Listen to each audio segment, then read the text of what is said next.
Baik, assalamualaikum warahmatullahi wabarakatuh. Selamat siang adik-adik semuanya. Ya, kali ini Bapak ingin menjelaskan sebuah materi ya, sebagai persiapan untuk sertifikasi pelajar belajar.id. Ya, jadi sertifikasi pelajar belajar.id ini nantinya akan menguji pemahaman kalian bagaimana sih cara menggunakan akun belajar.id yang kalian miliki, yang sudah dibagikan ya. Jadi sebelumnya kan sudah dibagikan tuh ya untuk akun belajar ID-nya dan sudah diaktifasi juga. Nah, kali ini kalian akan belajar untuk apa aja sih penggunaannya gitu ya. Nah, bagi yang belum aktifasi silakan diaktifasi terlebih dahulu sebelum nantinya kalian mengikuti sertifikasi pelajar belajar ID ini, karena nantinya ketika ujiannya, ketika tesnya itu harus login menggunakan akun Google dari belajar.id. Itu loh yang ujungnya @smp.belajar.id itu ya. Nah, di sini Bapak akan paparkan beberapa materi yang nantinya akan diujikan pada ujian sertifikasi pelajar belajar.id tersebut. Itu ya. Nah, untuk materinya, nah di sini ada beberapa materi ya. Ada icon-icon yang mungkin kalian sudah kenal ya, di handphone kalian juga ada ya. Ada Gmail, kemudian ada ini apa, Google Calendar ya, kemudian juga ini adalah Google Meet ya, kemudian ada Google Chat ini ya. Ini mungkin agak asing buat kalian ya, Google Chat, tapi ada ya aplikasi Google namanya Google Chat. Kemudian juga ada Google Drive yang tempat penyimpanan, kemudian ada Google Docs, kemudian ini ada Google Slide, yang ini ada Google Sheet ya untuk pekerjaan lembar kerja. Nah, kemudian yang di sini yang di tengah-tengah ini adalah materi tangkas berinternet ya. Jadi kalian harus tangkas nih dalam berinternet dalam kehidupan sehari-hari ya. Jadi kalian tidak hanya menggunakannya untuk main game dan lain sebagainya, tapi kalian juga harus pintar dalam atau tangkas dalam berinternet. Nah, untuk materi pertama yang akan dijelaskan adalah tentang tangkas berinternet. Nah, untuk materinya kalian bisa di-download ya melalui link ini, bit.ly ya /materi pelajar belajar.id. Silahkan kalian bisa download materi ini di link tersebut. Nah, kemudian ini adalah pembukaan ya. Pembukaan kita skip saja ya. Nah, kemudian ini adalah judulnya, materinya adalah tangkas berinternet. Nah, bagaimana sih supaya kita tangkas dalam berinternet? Ya, yang pertama di sini katanya kita harus cerdas berinternet. Nah, tips agar kamu cerdas dalam berinternet ya. Di sini ada 5 tips katanya supaya kalian cerdas berinternet. Tips yang pertama ya, jadilah pengguna internet yang positif seperti di kehidupan nyata ya. Ingat, sekali saja kamu memposting sesuatu di internet seperti foto, komentar, ataupun pesan, jejak digitalmu akan ada di internet selamanya ya. Kita berinteraksi dengan orang lain di dunia maya itu harus ibaratkan kita berinteraksi di dunia nyata gitu ya. Jadi misalkan seperti itu, ketika kita berbicara misalkan dengan teman sebaya menggunakan bahasa sesuai dengan teman sebaya gitu ya. Ketika kita berbicara dengan orang yang lebih tua, usahakan bahasanya disesuaikan ya dengan bahasa untuk berbicara dengan orang yang lebih tua atau lebih dewasa seperti itu. Jangan berkata tidak sopan dan lain sebagainya. Nah, diusahakan di dunia maya juga seperti itu ya. Harus kalian pikirkan terlebih dahulu sebelum memposting berbagai macam postingan ya. Jangan sampai kalian memposting hal-hal yang tidak tidak benar gitu ya, atau hal-hal yang berbau misalkan pornografi ya, hal-hal yang berbau misalkan ucapan kebencian, caci maki dan lain sebagainya. Jangan sampai kalian memposting hal-hal seperti itu di dunia maya, baik itu di medsos maupun di media lainnya gitu ya. Usahakan postingnya yang positif-positif aja gitu ya, posting motivasi, kemudian posting informasi misalkan resep masakan atau tutorial tentang membuat sesuatu dan lain sebagainya. Usahakan seperti itu. Karena apa? Karena ketika kalian misalkan posting sesuatu yang secara moral tidak baik gitu ya, kemudian kalian menghapus kembali, sebenarnya jejak digital kalian itu masih ada di internet gitu ya. Jam berapa kalian memposting tersebut, hari apa ya, tanggal berapa, itu ada di internet ya. Pun ketika kalian menghapus tersebut itu juga tercatat tanggal berapa dihapusnya, kemudian jam berapa, detik berapa, itu ada di internet. Seperti itu ya. Itu untuk tips yang pertama, jadilah pengguna internet yang positif gitu ya. Dan tips yang kedua, pikirkan sebelum memposting ya. Penting untuk tahu kapan waktu berhenti memposting. Misalkan untuk tidak memberi reaksi terhadap postingan, foto, atau komentar seseorang, atau tidak membagikan hal yang tak benar ya. Jadi kita benar-benar harus memikirkan ya, harus berpikir gitu ya. Karena manusia itu yang membedakan manusia dengan hewan itu adalah berpikir, akal gitu ya. Karena kita diberikan akal untuk berpikir. Jadi ketika kita memposting sesuatu di media sosial, kita harus berpikir apakah ini betul boleh diposting ya, apakah ini memberikan manfaat kepada orang lain atau malah merugikan orang lain gitu ya, atau dan lain sebagainya gitu ya. Kita harus memikirkan hal tersebut ya. Jangan sampai ketika kita marah ya, kemudian kita ingin meluapkan emosi, kemudian kita menuliskan caci maki di status WA kita, misalkan ya di Facebook dan lain sebagainya, kita misalkan terhadap seseorang dan lain sebagainya. Nah itu jangan sampai seperti itu ya. Nah jangan sampai kita memposting ketika kita dalam kondisi marah gitu ya. Jangan sampai seperti itu. Dan juga ya, kita harus bisa memilih dan memilah ya terhadap postingan orang lain gitu ya. Misalkan ada sebuah berita tentang pembulian misalkan. Nah itu kita harus cari dulu apakah betul berita tersebut valid gitu ya. Kita harus cari tahu dulu gitu ya. Nah kemudian ketika kita bereaksi atau berkomentar, berkomentarlah yang bijak, jangan sampai mencaci maki ya, berkata kotor dan lain sebagainya. Seperti itu. Kemudian tips yang ketiga, lindungi rahasiamu ya. Jangan bagikan alamat, email, nomor telepon, sandi, nama pengguna atau username atau dokumen sekolahmu kepada orang asing ya. Ini harus kalian jaga ya, jangan sampai kalian dengan teledornya gitu ya membagikan alamat, email, kemudian nomor telepon dan lain sebagainya kepada orang lain atau bahkan ke khalayak umum gitu. Jangan sampai seperti itu, karena manusia itu berbeda-beda ya cara pandangnya. Bisa jadi ketika mereka mendapatkan alamat email kalian, bagi yang berpikirannya kotor itu bisa jadi disalahgunakan ya, misalkan untuk berbuat iseng gitu ya, kemudian juga untuk menipu dan lain sebagainya. Itu makanya kalian harus melindungi rahasia kalian ya. Kemudian tips yang keempat, jangan berasumsi bahwa pengguna lain di internet memiliki pemikiran yang sama dengan kamu gitu ya. Ketika orang lain melihat informasi yang sama dengan kita, mereka bisa saja memiliki pengertian yang berbeda ya. Ketika kalian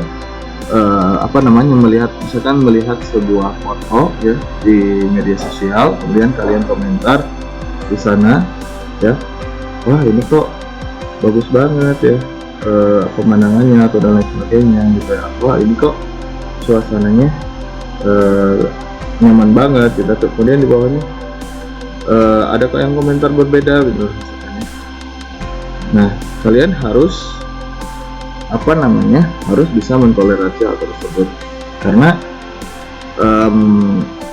atau misalkan gini, ketika kalian misalkan pergi berlibur ke suatu tempat wisata ya, kemudian kalian makan di restoran mewah, kemudian kalian mempostingkan foto makanan yang akan kalian makan gitu ya.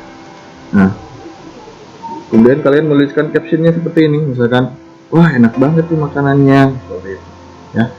Kemudian di bawah kalian ada yang komentar, ih kok boros banget makan di restoran mewah, sementara di Indonesia itu masih banyak orang miskin dan lain sebagainya, masih banyak yang kelaparan dan lain sebagainya. Nah, kalian harus mentoleransi hal seperti itu, jangan menyalahkan. Misalkan dikasih aja pengertian gitu ya, ayo iya saya paham, mudah-mudahan misalkan mereka yang kelaparan bisa segera tercukupi kebutuhan seperti itu ya, kalian bisa membalasnya seperti itu. Karena hak kita juga untuk memposting sebenarnya ya, tapi hak mereka juga untuk berkomentar seperti itu ya. Kemudian tips yang kelima, penting untuk selalu menghormati pilihan privasi orang lain meskipun kamu tidak setuju dengan pilihan tersebut ya. Situasi yang berbeda memerlukan respon yang berbeda secara online dan offline ya. Untuk zaman saat ini ya, privasi itu sebenarnya agak kurang dihormati ya, privasi gitu ya. Karena di TikTok saja gitu ya, banyak orang-orang yang memvideokan orang lain itu tanpa izin dari orang tersebut gitu ya. Ya, misalkan kita sedang memvideo orang yang misalkan sedang duduk-duduk, terus sedang makan dan lain sebagainya,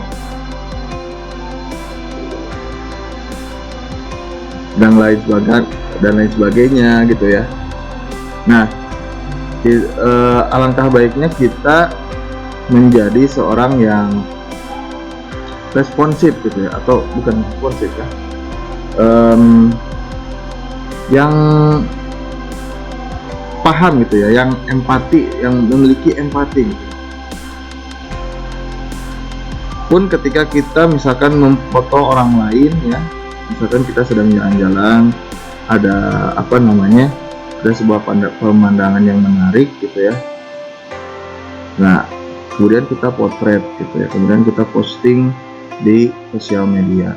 Nah, seperti itu, alangkah baiknya kalian izin dulu kepada orang yang dipotret gitu ya, karena bisa jadi orang tersebut tidak setuju fotonya diposting seperti itu ya. Kita harus menghargai untuk privasi orang, masing-masing orang seperti itu ya. Itu untuk cerdas berinternet.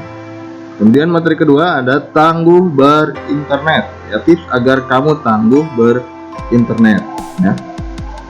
Tips yang pertama, buatlah sandi yang kuat ya, pilihlah minimal 8 karakter, gunakan kombinasi huruf besar dan kecil ya, angka dan simbol ya. Misalkan kita buat sebuah sandi gitu ya, kita buat sebuah sandi misalkan nama gitu ya, nama, tanggal lahir, kemudian misalkan 01/03/2008. Jangan sampai seperti ini ya bikin kata sandi ya. Kalian harus mengkombinasikannya dengan minimal 8 karakter, gunakan kombinasi huruf besar, huruf kecil, angka dan simbol ya. Ini sudah ada huruf kecil dan angka, tinggal barangkali kalian ininya diperbesar ya, menggunakan huruf kapital gitu ya. Kemudian ditambahkan simbol, misalkan pada gitu. Nah ini lumayan aman gitu ya sebenarnya, tapi masih bisa ditebak ya. Misalkan kalian harusnya pakai kata random misalkan ya. Misalkan seperti ini, misalkan FTW FTWB misalkan 871 pada ini, insya Allah aman gitu ya. Meskipun kemungkinan besar kalian lupa, tapi insya Allah aman gitu ya.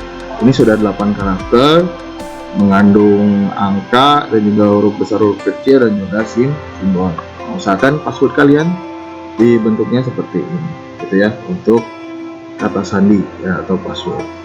Kemudian tips yang kedua, ganti sandi di akun kalian yang kalian punya gitu ya, dengan sandi yang berbeda untuk setiap akun penting yang kamu punya ya. Jangan sampai akun Gmail, kemudian akun Facebook, akun Instagram, akun akun Twitter dan lain sebagainya itu sekalian samakan gitu ya. Diusahakan itu berbeda-beda supaya ketika satu akun itu kena hack atau misalkan kena orang iseng gitu ya, nah kalian bisa menggunakan akun lainnya untuk mengklarifikasi bahwa akun kalian itu terkena hack gitu ya, atau sedang disalahgunakan oleh orang lain gitu ya. Nah itu gunakan sandi yang berbeda ya. Kemudian tips yang ketiga, gunakan kreativitasmu ya. Jangan gunakan sandi yang mudah ditebak seperti nama panggilan, nama sekolah, tim bola basket favorit, serangkaian angka 1, 2, 3, 4, 5, 6 ya. Dan tentunya jangan gunakan kata sandi atau password. Biasanya dulu kalau misalkan ada yang tanya, ini password DP-nya apa? Rahasia. Loh kok rahasia? Iya, passwordnya rahasia. Ternyata tulisannya rahasia gitu. Jangan seperti itu ya. Ini juga jangan pakai kata sandi, jangan juga pakai kata password. Seperti yang Bapak contohkan tadi ya, kalian bisa menggunakan kata random seperti ini ya. Misalkan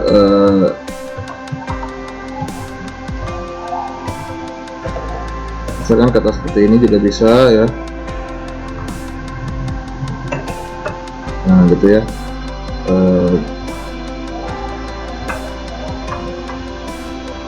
Nah seperti itu. Nah contohnya misalkan katanya seperti ini ya. Ini misalkan klub sepak bola favorit kalian gitu ya, dan lain sebagainya. Kalian bisa kombinasikan huruf besar dan juga huruf kecil. Kemudian jangan gunakan ya informasi pribadi ya. Hindari penggunaan informasi pribadi, nama, alamat email, nomor telepon dan lain sebagainya, atau kata-kata umum yang ada di dalam sandi kamu ya. Jangan dimasukkan nih nama, kemudian alamat, email ya, nomor telepon atau nomor KTP dan lain sebagainya, jangan ada di kata sandi kamu ya, karena itu bisa jadi kemungkinannya bisa ditebak gitu ya, bisa ditebak dengan mudah.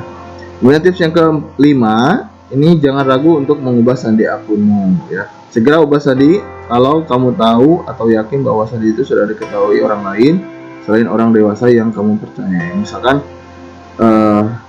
ada teman kamu yang sudah mengetahui password email kamu misalkan ya.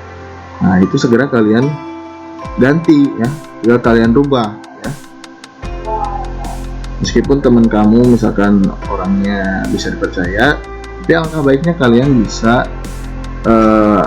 merubah sandi daripada akun kalian yang mereka ketahui gitu ya, untuk menjaga supaya tidak terjadi hal-hal yang tidak diinginkan. Nah itu untuk tangguh berinternet ya. Ini berkaitan dengan kata sandi, yang membuat kata sandi yang kuat gitu ya, yang tidak mudah ditebak. Kemudian ada cermat berinternet ya. Cermat berinternet, tips agar kamu cermat berinternet. Tips yang pertama, periksa kembali kredibilitas situs ya. Sebelum kamu mengklik link atau memasukkan sandi di situs yang belum pernah kamu ketahui, periksa apakah URL situs tersebut sama dengan nama dan informasi atau perusahaan produk yang kamu cari. Bahkan kalian sedang mencari web Facebook ya.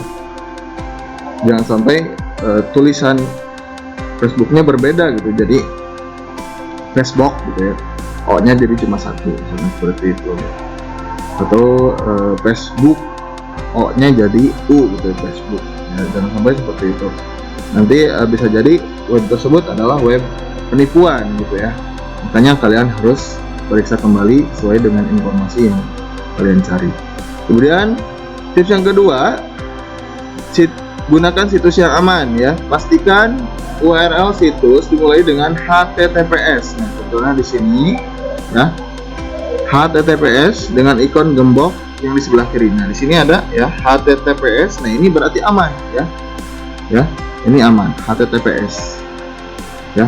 Kemudian di sebelah kirinya ada ikon gambar gembok. Nah, ini berarti insya Allah webnya itu aman. Kemudian yang ketiga, jangan mudah tertipu scam gitu ya. Kalau ada email atau situs menawarkan sesuatu yang kedengarannya tidak masuk akal, seperti peluang untuk menghasilkan banyak uang ya, biasanya itu sudah pasti tidak benar. Jangan mudah tertipu pesan palsu gitu ya. Biasanya gini, ketika kita membuka sebuah aplikasi atau membuka sebuah situs ya, biasanya suka ada iklan tuh ya. Karena memang kalau orang-orang yang membuat web itu biasanya mendapatkan uangnya dari iklan. Biasanya suka ada iklan, yang iklan tersebut muncul tiba-tiba gitu ya. Ya.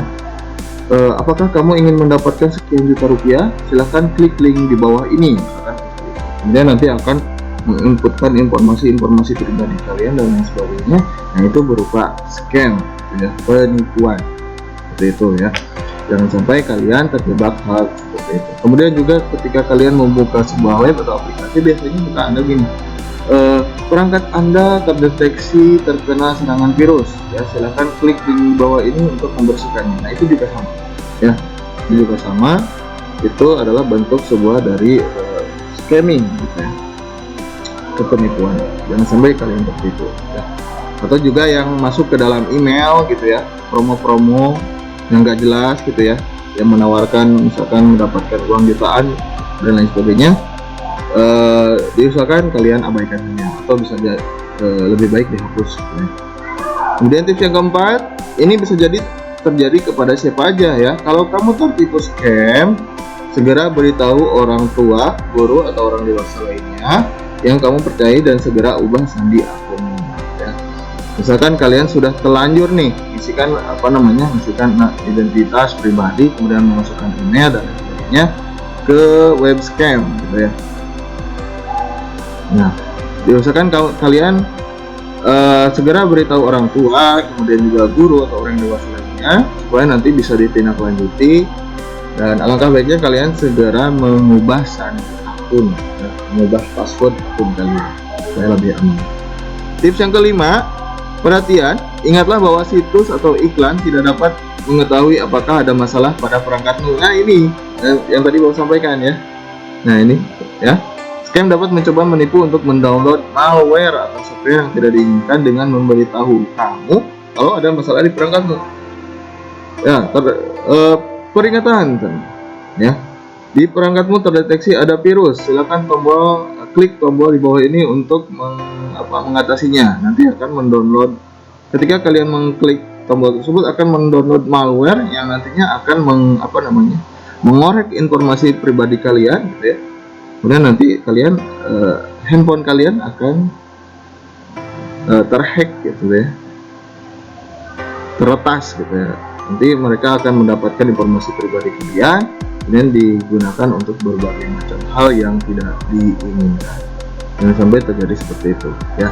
Nah, itu untuk cermat berinternet. Kemudian ada bijak berinternet, tips agar kamu bijak berinternet. Tips yang pertama, ikuti aturan utamanya. Perlakukan orang lain sebagaimana kamu ingin diperlakukan, baik di internet maupun di kehidupan nyata ya. Jika kalian ingin diperlakukan dengan sopan, dihormati ya oleh orang lain, kalian juga harus memperlakukan orang lain seperti itu ya. Berkata dengan sopan ya, kemudian hormat gitu ya, dan lain sebagainya ya. Kemudian ketika ada pelecehan, ya, nah kalian harus melaporkan pelecehan tersebut, ya. Harus ya, karena mau bagaimanapun pelecehan adalah tindakan yang tidak dibenarkan, ya. Nah, beritahu seseorang yang dapat membantumu seperti orang tua, guru, atau BP, gitu ya. Nah, ketika terjadi pelecehan, silakan beritahu ya orang-orang ini, ya, orang tua, kemudian guru, dan juga BP, nantinya akan ditindaklanjuti. Tips yang kedua, jadilah penolong. Seorang penolong akan melawan perilaku buruk dan membela kebaikan dalam hal positif. Misalnya, laporkan. Nah, ini juga sama ya.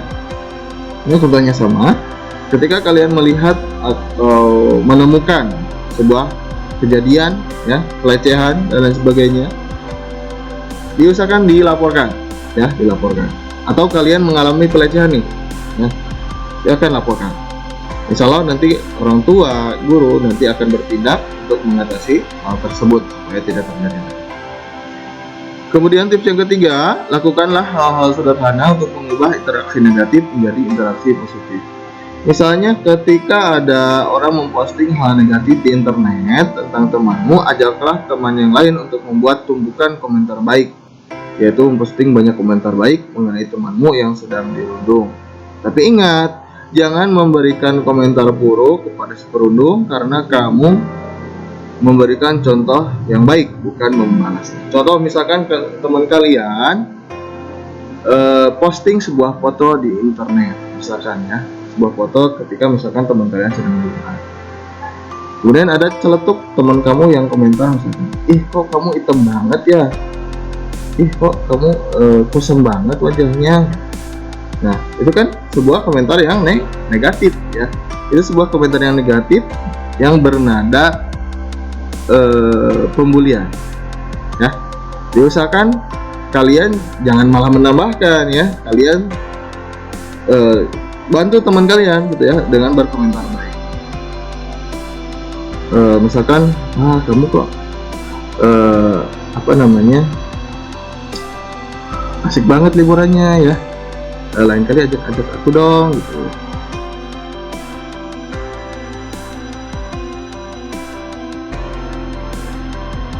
Misalkan kalian berkomentar positif gitu ya.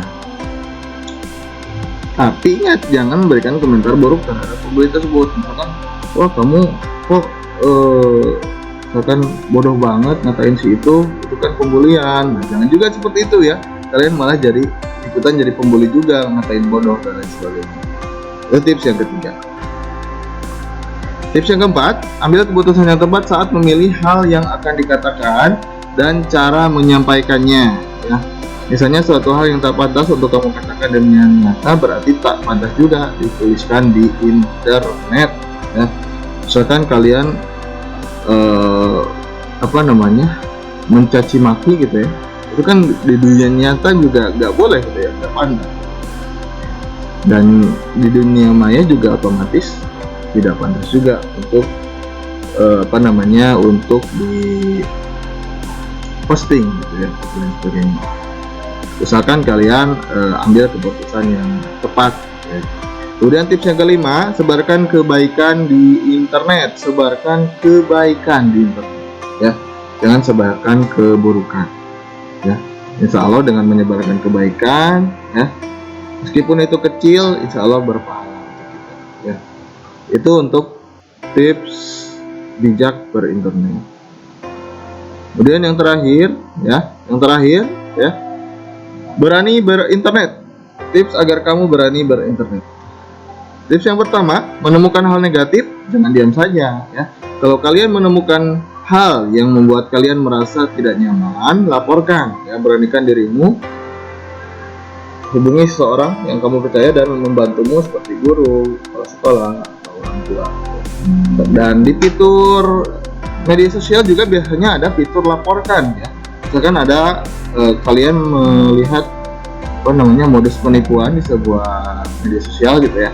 Nah, kalian bisa mengklik menu, ya, laporkan. Kalian silakan di sana pilih penipuan atau scamming dan lain sebagainya. Atau misalkan ada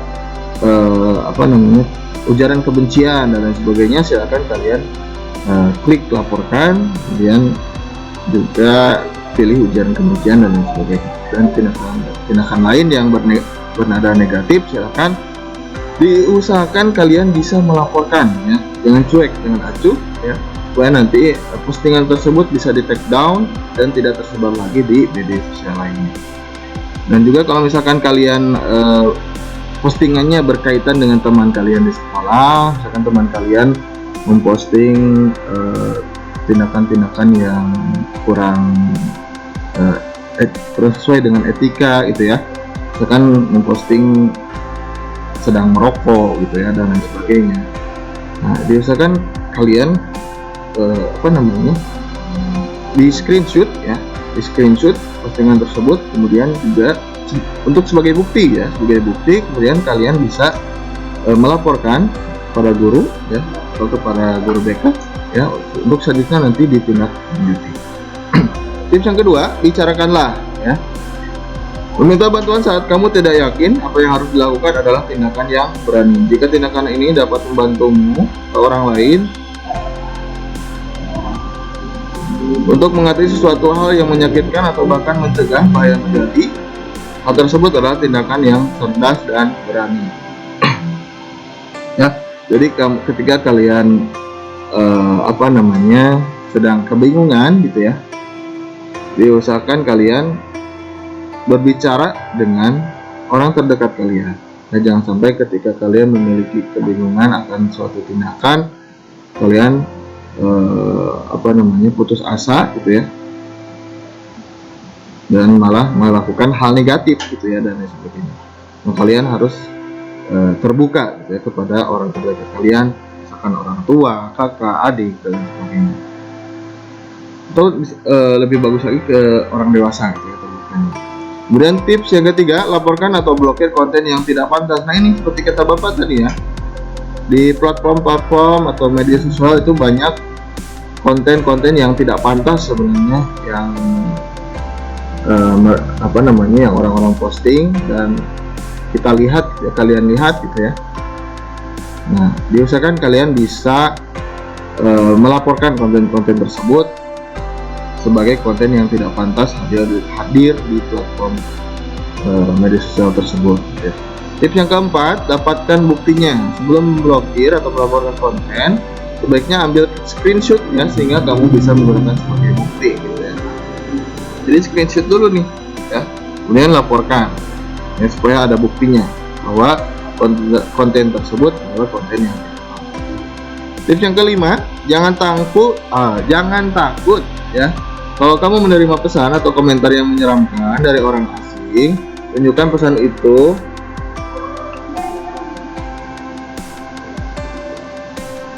Kalau kamu menerima pesan atau komentar yang menyeramkan dari orang asing, tunjukkan pesan itu kepada orang dewasa yang kamu percayai, lalu blokir dan laporkan orang itu ya. Kalau misalkan ada nih orang-orang yang gak jelas gitu ya, ada ngirim pesan ke kalian, kamu cantik banget gitu ya, kamu ganteng banget, ketemuan yuk dan lain sebagainya ya. Sementara kalian gak kenal sama sekali dengan orang tersebut, diusahakan kalian tunjukkan ke orang dewasa yang kamu percayai ya.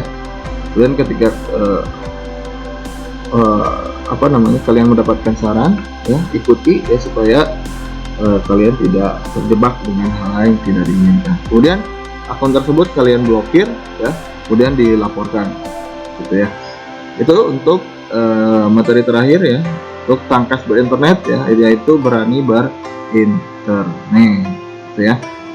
Nah, silakan, mudah-mudahan untuk materi tangkas berinternet ini bisa kalian pahami ya, bisa juga kalian terapkan supaya kalian ketika berinternet itu bisa lebih tangkas ya, bisa lebih cerdas, kemudian juga bisa lebih tangguh ya, lebih cermat, lebih bijak, dan juga lebih berani gitu ya. Nah, kemudian berikutnya ini adalah materi tentang pemanfaatan daripada akun belajar. Kali ini Bapak memanfaatkan akun belajar untuk materi pemanfaatan daripada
Google Chat ya.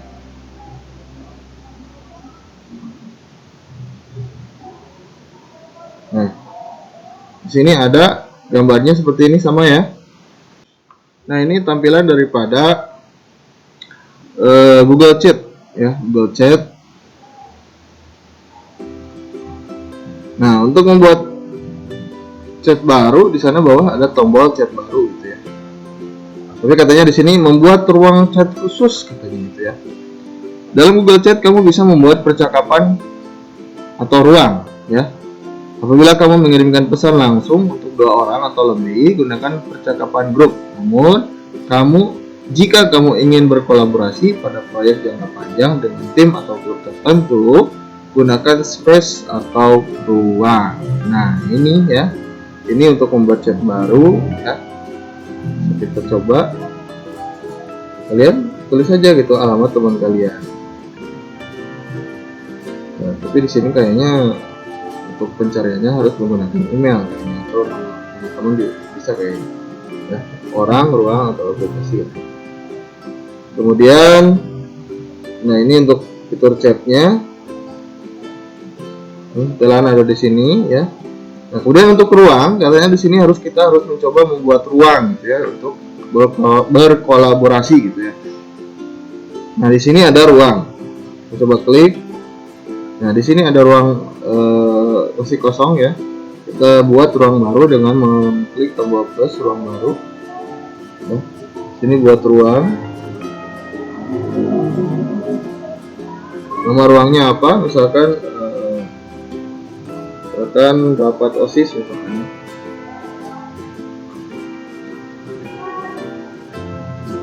Atau anggota OSIS.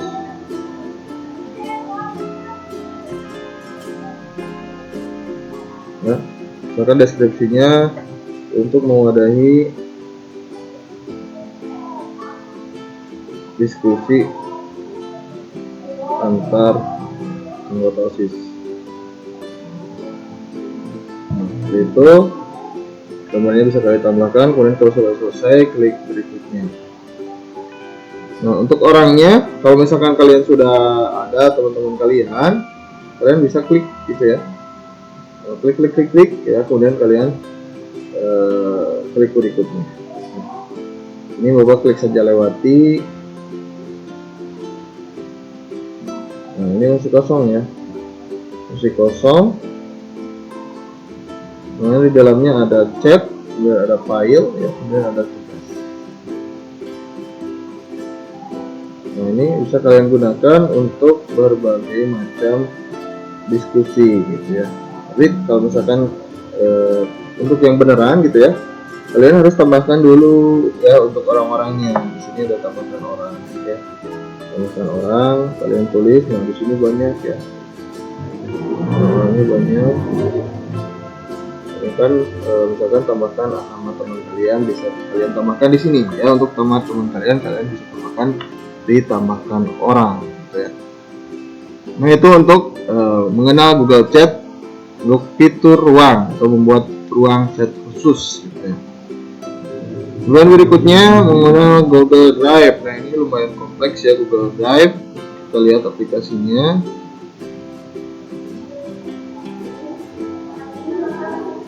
Kita lihat aplikasinya Google Drive.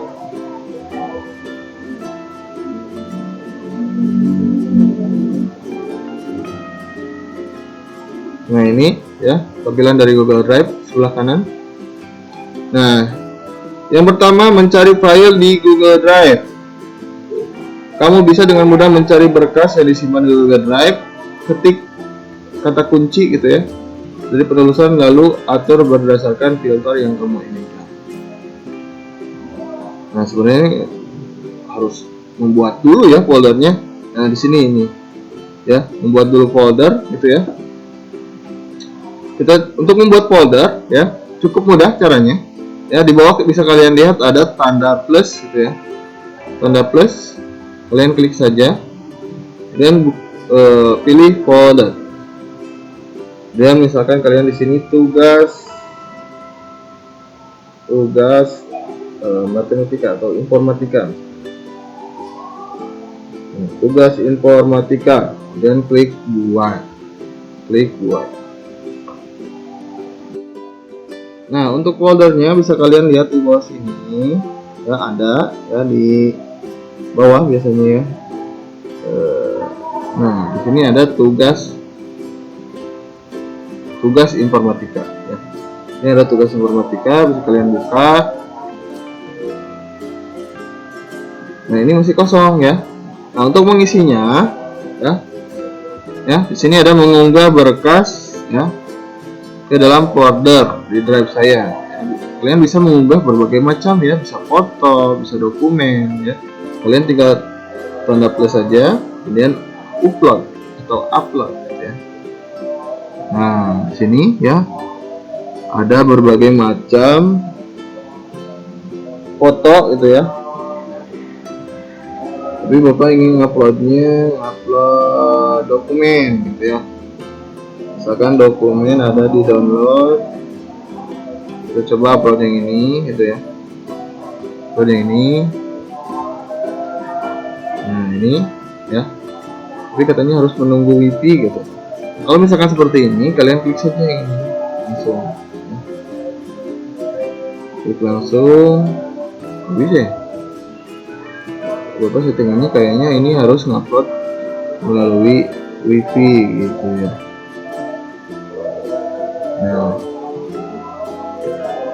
Nah, kalau misalkan di kalian, kalau settingannya kalau settingannya menggunakan jaringan seluler bisa nanti langsung terupload gitu ya. Kalau Bapak di sini harus menggunakan wifi. Nah, kita lihat lagi.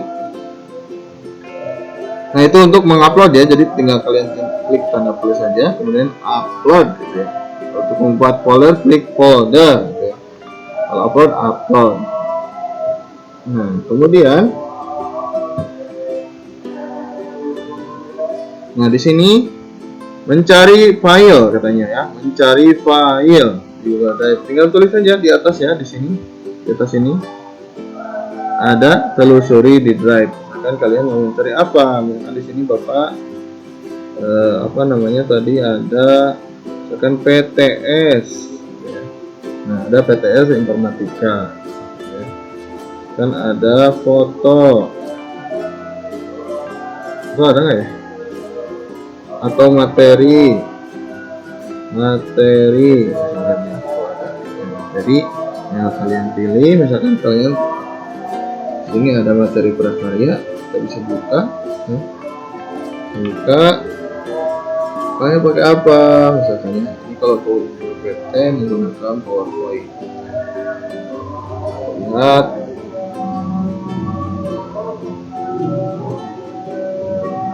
kayaknya harus di download dulu ya. Ternyata download dulu sebesar 25 MB, lumayan besar ya. Kemudian akan terbuka di sini. Masuk lagi. Nah, ini ya, terbuka ya. Kalau nggak salah ada yang nggak usah dibuka, nggak usah di download maksudnya. Ada yang nggak usah di download. Tapi tetap ya harus di download ya. Berarti harus di download anak-anak ya. Berarti kalau misalkan kalian bukanya di laptop atau komputer, biasanya nggak usah di download, bisa terbuka gitu ya untuk dokumen-dokumennya gitu. Kemudian membagikan file kepada beberapa orang dengan akses yang berbeda. Misalkan seperti ini, kalian punya file, misalkan tadi Bapak ada PTS, misalkan ada PTS atau ada tadi materi gitu ya, materi.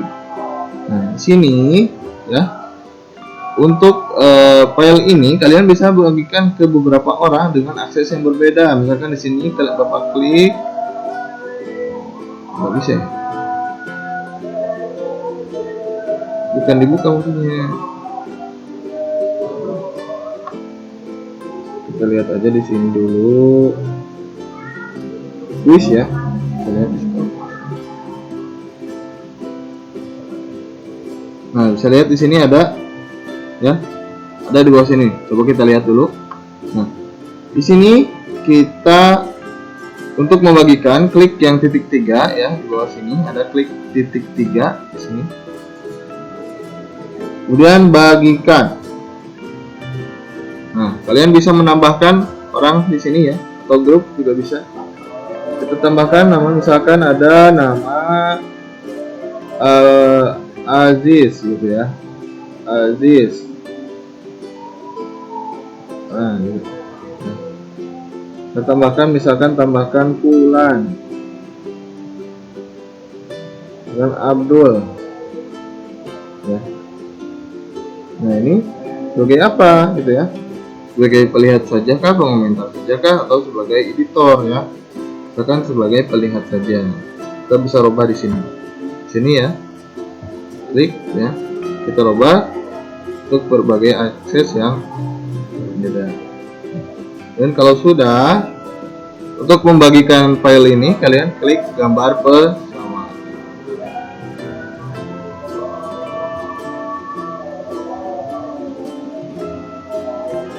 Maka file tersebut akan terbagikan.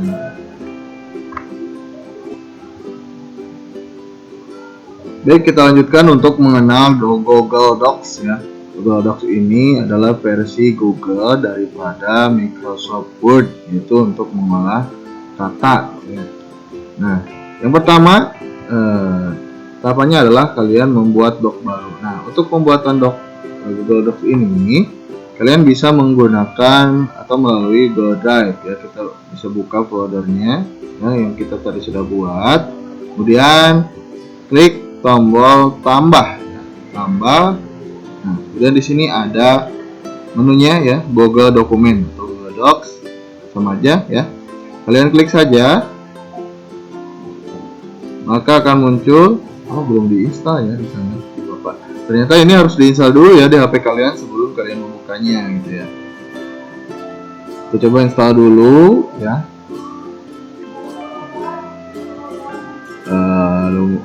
Cuma 32 MB ya. Kita coba install dulu dokumennya.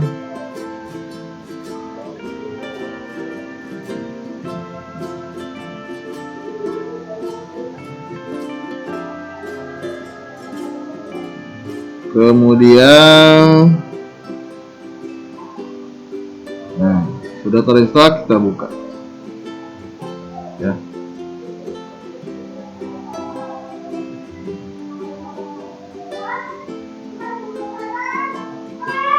Nah, maka di sini adalah tampilan daripada Google Docs ya.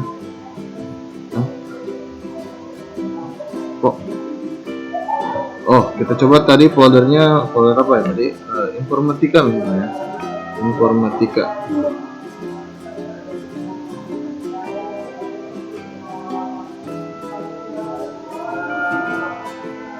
Oke. Kita balik lagi ya ke Google Drive. Nah, di sini kita coba buat ya, kita coba buat Google dokumennya.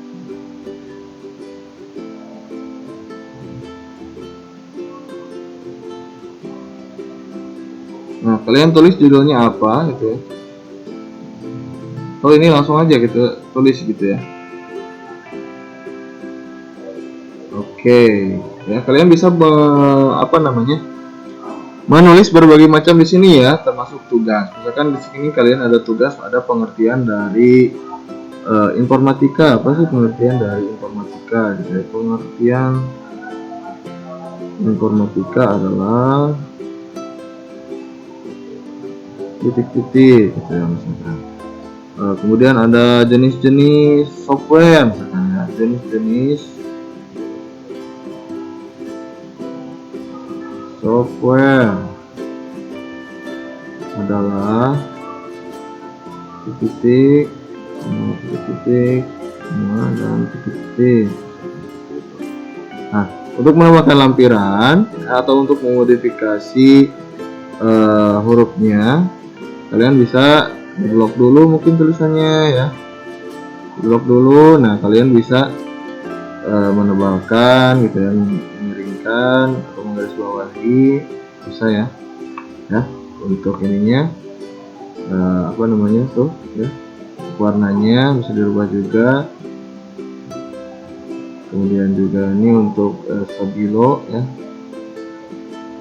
stabilo ya. Kemudian ya itu ya, ini untuk menebalkan. Ini untuk apabila kalian membuat kesalahan, misalkan coret gitu ya, setelah nulis kalian bisa klik sini ada tombol undo ya. Undo, redo, undo, undo, redo, undo, redo bukan undo ya, undo, redo ya. Kalau undo ini untuk mundur, langkah mundur. Kalau redo ini untuk melangkah maju. Nah, kemudian untuk menambahkan lampiran, kalian bisa di sini tambahkan ya. Nah, gambar ya, tabel, garis horizontal ya, kemudian batas halaman, nomor halaman dan sebagainya. Itu coba tambahkan gambar ya. Dari web misalkan ya, gambar apa ya? Gambar software.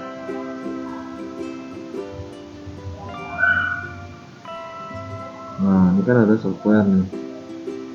Atau misalkan Microsoft Word.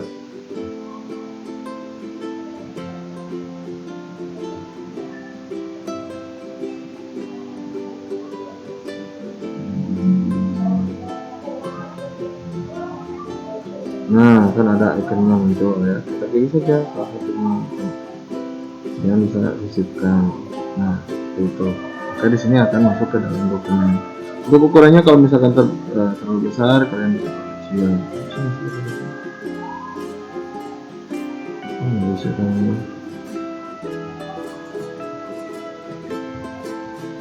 Oh, kalau misalkan apa namanya dari web itu pakai link ya.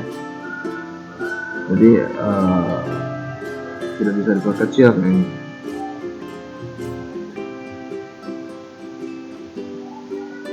Kalau dari foto, misalkan foto ini ya. Nah, misalkan ini juga sama, nggak bisa diperkecil. Kok aneh? Oke. Itu untuk menyisipkan ya, untuk menyisipkan apa namanya gambar gitu ya. Kemudian di sini ada tombol komentar. Nah, ini kalau misalkan ada yang mengomentari akan muncul di sini. Nah, kemudian kalau misalkan kita klik titik 3, di sini ada berbagai macam menu ya, bisa kita gunakan ya. Dan di bawah sini ada paragraf ya, ada paragraf. Misalkan kalian ingin paragraf rata kiri, rata tengah ya, kemudian rata kanan, ada rata kiri kanan ya, sini. Dan ini untuk membuat sebuah list ya, yang paling kanan untuk membuat list, sini angka gitu ya. Nah, ini sebelah kanan ada. Ini untuk balet, ini untuk angka. Nah, kalau sudah kalian, misalkan kalau sudah membuat dokumennya, misalkan di sini aku buat dulu ya. Ini Word misalkan. Ini Word ya. Excel misalkan. Ada PowerPoint. Setelah itu kita klik checklist yang ada di sini ya, klik checklist. Kemudian kita buat judulnya di sini. Judulnya adalah tugas 1 informatika. Klik OK. Kita close. Ya, kita coba close.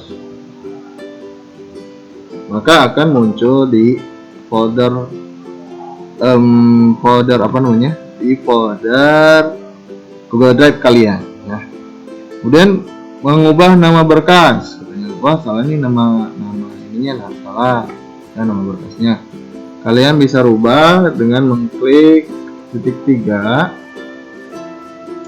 kemudian ganti nama ya, di sini ada ganti nama.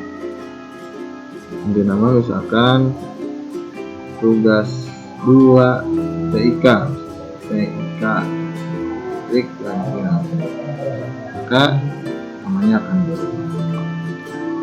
Kemudian untuk mengunduh berkas Google Docs sebagai PDF Docs atau format lain. Nah, untuk Google Docs ini kalian bisa mengunduhnya dengan berbagai macam format ya. Dan diantaranya adalah format PDF dan juga Docs. Bisa kita lihat di sini ya. Unduh, ada kata unduh nggak sih? Ada nggak? Unduh gitu ya. Atau nggak di sini? Unduh. Nah, unduh. Atau download ya. Download, maka akan secara otomatis mendownload. Nah, kalau misalkan di di laptop atau di komputer itu biasanya ada menu file gitu ya, ada menu file dan kalian bisa mendownloadnya dengan format PDF dan juga Docs gitu ya. Tapi kalau di sini nggak ada, kalau di HP. Jadi memasukkan gambar sudah ya, menggunakan fitur komentar. Ini tadi kalau misalkan kalian ingin dikomentari, ini harus berkolaborasi dulu ya di sini. Jadi, nah di fitur sini ya, tapi di sini nggak ada gitu, untuk fitur komentar. Atau nggak ada yang komen gitu ya maksudnya. Nah jadi untuk fitur komentar, kalau misalkan kalian berkolaborasi, kalian bisa lihat di sini gitu ya, komentar di sana. Nah itu untuk mengenal Google Docs gitu ya, untuk Google Docs. Kita lanjutkan ya.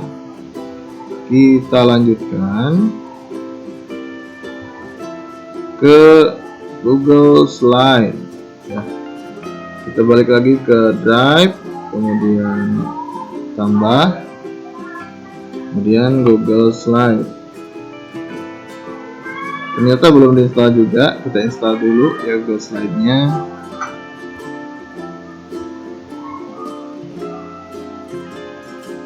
.4 MB.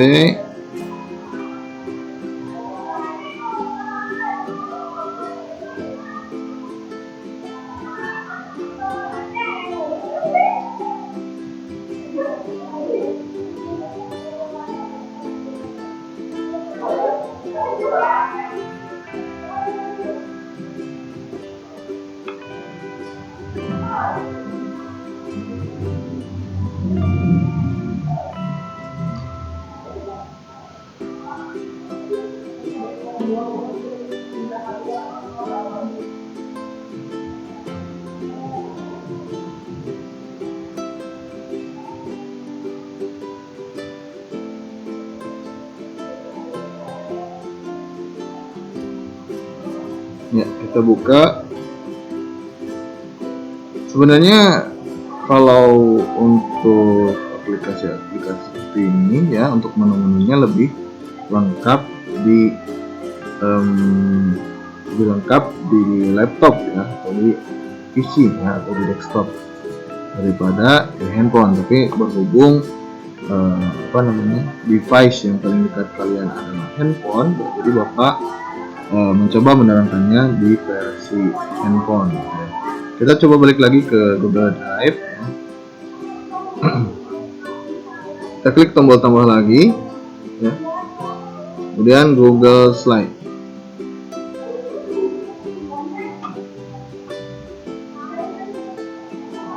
Nah, di sini tampilannya seperti ini ya.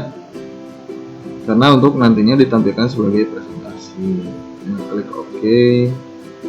Nah, ini tampilan sederhana banget ya. Di sini kalian bisa menulis presentasi judulnya apa. Silakan jenis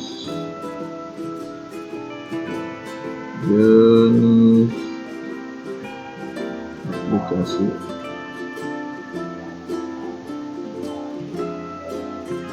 Ini kalian tulis juga oleh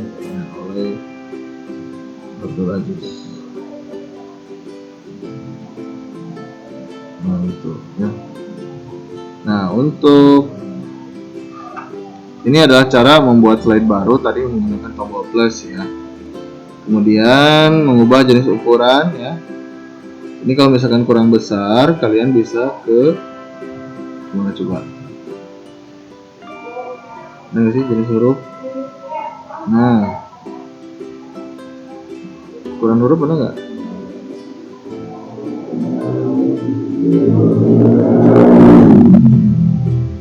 Ada ya di sini. Oke, kita lanjutkan untuk warna font ya. Nah, ini kalian bisa modifikasi lagi nih ya, bisa ditebalkan ya, bisa digaris bawahi. Bisa juga untuk warna fontnya kalian rubah. Bisa jadi biru, bisa jadi ungu, oke. Dan lain sebagainya. Ya. Kemudian ini bisa juga ditambahi, nah tambahin apa namanya, stabilo namanya, stabilo. Nah ini berhubung bisa nggak sih temanya dirubah gitu ya. Nah di sini ada ubah tema ya anak-anak ya, ada ubah tema.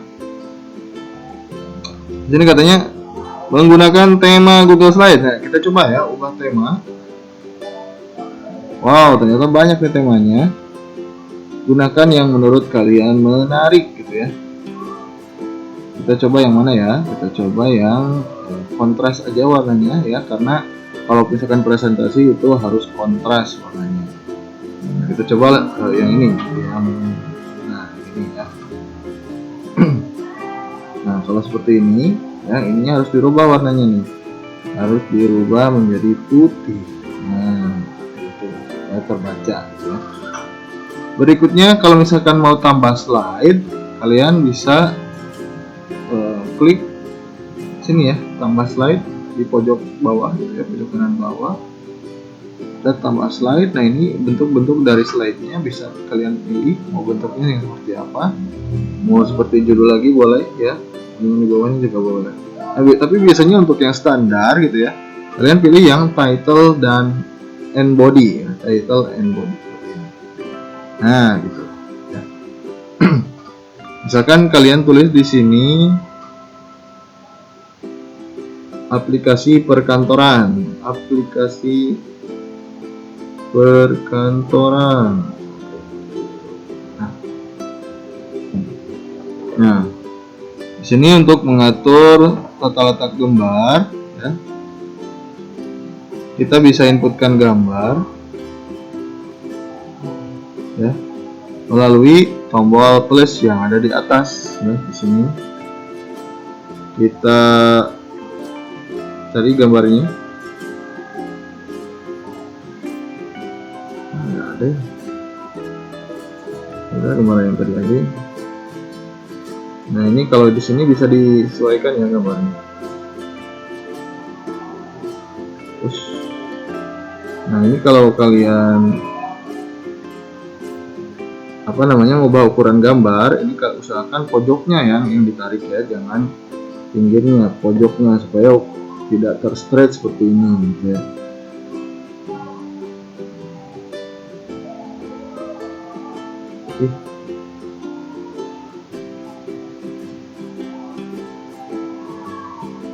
Nah, kita posisikan, aduh, udah bisa digeser ya.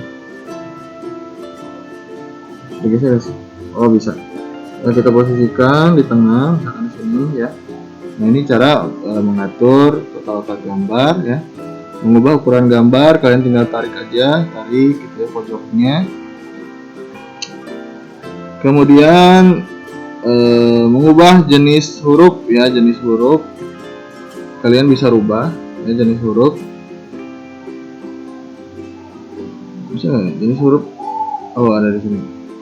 Nah ini ya untuk huruf ya. Untuk fontnya kalian bisa tentukan, misalkan font seperti ini boleh, mau Times New Roman boleh, Cordana boleh. Tapi kalau di sini biasanya terbatas ya. Nah, seperti ini boleh gitu ya. Tapi usahakan yang mudah terbaca. Kalau untuk presentasi usahakan yang mudah dibaca gitu ya, usahakan mudah dibaca. Nah, itu adalah bagaimana cara kalian membuat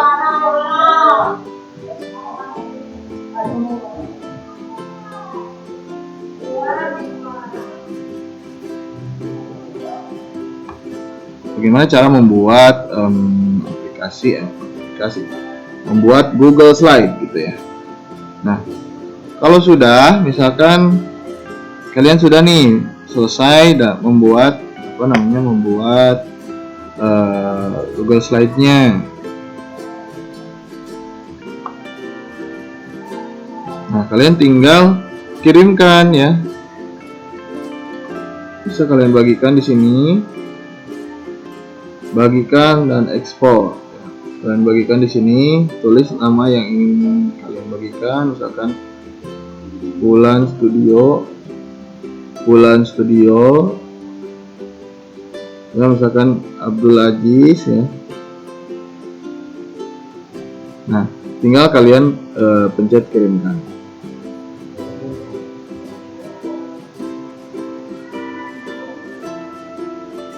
Nah, sudah terkirim ya. Terus kalau misalkan pengen di download, kalian ke titik 3 lagi ya, ke bagikan dan ekspor, kemudian simpan sebagai. Nah, simpan sebagai, kalian pilihnya PPTX, kemudian akan tersimpan. Nah, gitu ya. Nah, gitu. Nah, ini akan tampilan yang sudah kita download seperti ini ya. Nah, itu untuk contoh ya, pembuatan untuk Google Slide ya, Google Slide. Berikutnya mengenal Google Sheet. Kalau tadi ada Google Docs, ada Google Slide, kemudian terakhir di sini ada Google Sheet. Google Sheet ini versi lainnya daripada Google atau Microsoft Excel. Ya, dari Microsoft Excel. Kalau Excel itu dari Microsoft, nah kalau Google Sheet ini dari Google. Ya. Kalian tinggal ke tombol plus lagi, ya. Dan di bawah ada Google Spreadsheet. Ya, Google Spreadsheet. Ya, bisa kalian lihat di sini. Kalian tinggal klik tombol plus, ada Google Spreadsheet. Tinggal klik saja, ya. Maka akan muncul halaman seperti ini. Nah, ini adalah tampilan dari Google Spreadsheet atau Google Sheet. Ya. Nah, ini kalian bisa membuat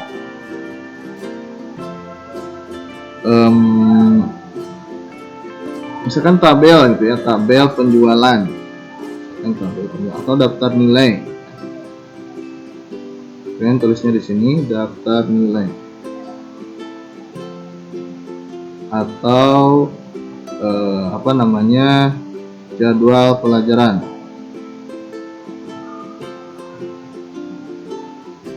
Ya, misalkan Senin, Selasa, Rabu, misalnya. Tuh.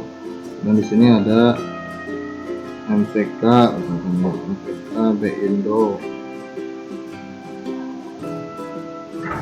PS.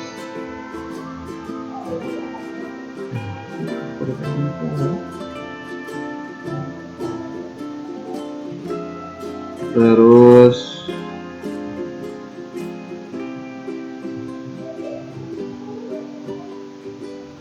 sini kita coba TIK misalnya, PJOK, IPA, PHI, terus Sunda misalnya, Sunda,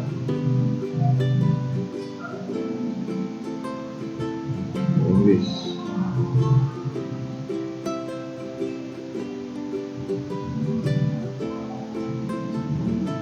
Nah, ini untuk sudah dibuat seperti ini ya. Bisa kalian manipulasi lagi ya, bisa kalian pertebalkan huruf-hurufnya tugasnya. Misalkan kalian ingin menambahkan harinya juga boleh seperti ini, seperti itu ya. Ini untuk Google Sheet atau Google Spreadsheet gitu ya. Kemudian kalau mengomentari, sebenarnya ini kalian harus buka di ini ya, kita coba ya. Kita coba ini untuk menyimpannya, kalian tinggal klik checklist ya, tinggal klik checklist. Nah, kalau untuk mengomentari,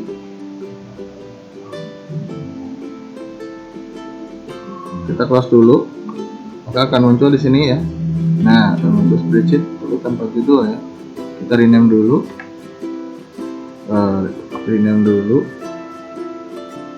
ganti nama itu ya. Kita ganti nama,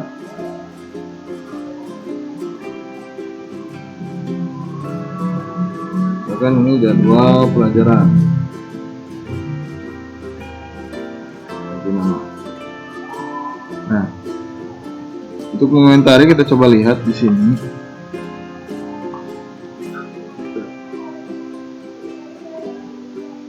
Nah, di sini nggak ada ya. Oh, kalau komentar mungkin harus dibagikan dulu ya ke orang-orang gitu ya, melalui bagikan sini, baru nanti dari orang-orang yang dikirimi file tersebut nanti akan ada komentar gitu ya. Misalkan ada yang harus dibetulkan di bagian ininya, di bagian anunya, nanti akan ada komentar seperti itu dari orang-orang yang dibagikan. Misalkan kalian sedang membuat project, kemudian kalian bagikan ke teman-teman tersebut, nanti teman-teman akan memberikan masukan untuk memperbaiki proyek tersebut, seperti itu ya. Itu barangkali untuk penjelasan ya daripada aplikasi-aplikasi yang bisa kalian manfaatkan dengan akun Belajar ID yang sudah kalian dapatkan. Dari pemerintah memang berharap akun tersebut tidak hanya diaktifasi saja, tapi juga harus bisa dimanfaatkan untuk kegiatan kalian sehari-hari ya, terutamanya berkaitan dengan sekolah atau pelajaran gitu ya. Itu saja barangkali penjelasan yang bisa Bapak sampaikan. Mudah-mudahan penjelasannya bisa dimengerti dan juga mudah-mudahan kalian bisa menerapkannya di HP kalian gitu ya, dicoba gitu ya di HP kalian. Dan mudah-mudahan untuk sertifikasinya nanti kalian bisa mengerjakan soalnya dengan baik dengan hasil yang memuaskan. Itu saja ya, terima kasih atas perhatian kalian. Mohon maaf bila ada kata-kata yang kurang berkenan. Assalamualaikum warahmatullahi wabarakatuh.